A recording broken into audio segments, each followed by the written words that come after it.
क्या भारतीय राजनीति के सबसे बड़े मंच पर गांधी बनाम गांधी का युद्ध छिड़ने वाला है?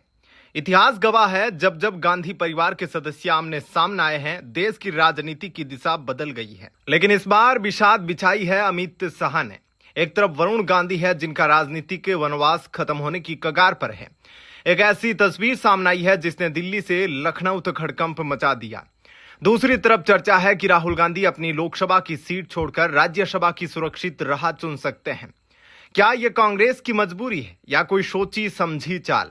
आज के इस स्पेशल विश्लेषण में हम उन गुप्त फाइलों को खोलेंगे जो अगले 6 महीनों की राजनीति तय करने वाली है। पिछले 4-5 सालों में वरुण गांधी एक बागी के रूप में उभरे हैं। अपनी ही सरकार को घेरना, किसानों के मुद्दे पर ट्वीट करना, लगा कि वरुण और बीजेपी के रास्ते अब कभी नहीं मिलेंगे। लेकिन राजनीति में स्थायी कुछ भी नहीं होता। 17 मार्च 2026 की उस मुलाकात को देखिए। वरुण गांधी ने पीएम मोदी को पिता तुल्य और अभिभावक कहा। यह सिर्फ एक शब्द नहीं, बल्कि वरुण का पॉलिटिकल सरेंडर और नया जन्म है। अमित शाह ने वरुण को 1 साल तक ठंडा किया और अब उन्हें एक ऐसी पिच पर उतारने जा रहे हैं जहां वो विपक्ष के लिए सबसे घातक साबित होंगे। राजनीति का पहला हिस्सा, यूपी में राज्यसभा की 10वीं सीट। गणित कहता है कि बीजेपी के पास 1 सीट कम है, लेकिन शाह का रिकॉर्ड है, वो खाली हाथ नहीं लौटते। वरुण गांधी को राज्यसभा भेजकर शाह न केवल ब्राह्मण वोट बैंक को साधेंगे, बल्कि गांधी सरनेम की काट भी गांधी से ही करेंगे।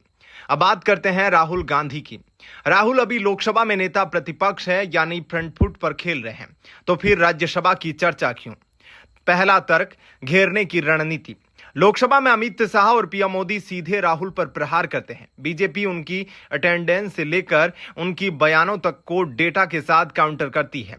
कांग्रेस के भीतर एक खेमा चाहता है कि राहुल को इस सीधे हमले से बचाकर थिंक टैंक की भूमिका में लाया जाए। दूसरा तर्क, दक्षिण का किला।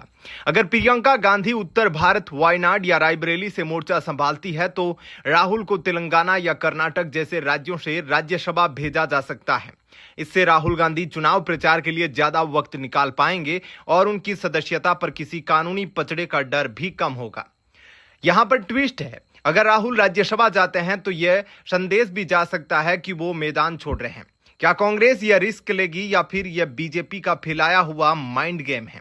कल्पना कीजिए, सदन में राहुल गांधी सरकार पर हमला बोले और जवाब देने के लिए स्मृति ईरानी की जगह वरुण गांधी खड़े हो।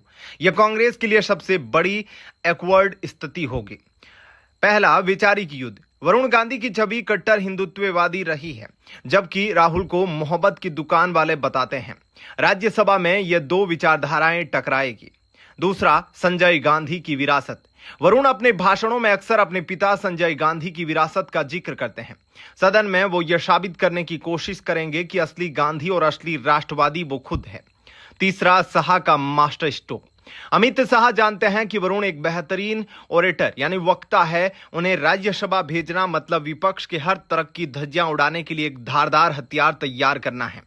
वरुण गांधी की राज्यसभा एंट्री सिर्फ दिल्ली तक सीमित नहीं, इसके तार 2027 के यूपी विधानसभा चुनाव से जुड़े हैं। यूपी में योगी आदित्यनाथ के साथ वरुण का चेहरा ब्राह्मण युवा वोट बैंक को एकजुट करेगा।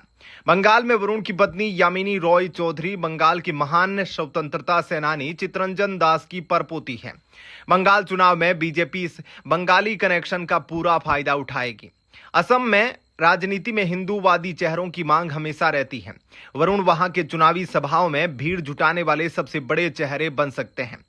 नवंबर 2026 का राज्यसभा चुनाव सिर्फ सदस्यों का चयन नहीं होगा, बल्कि यह 2027 और 2029 की दिशा तय करेगा।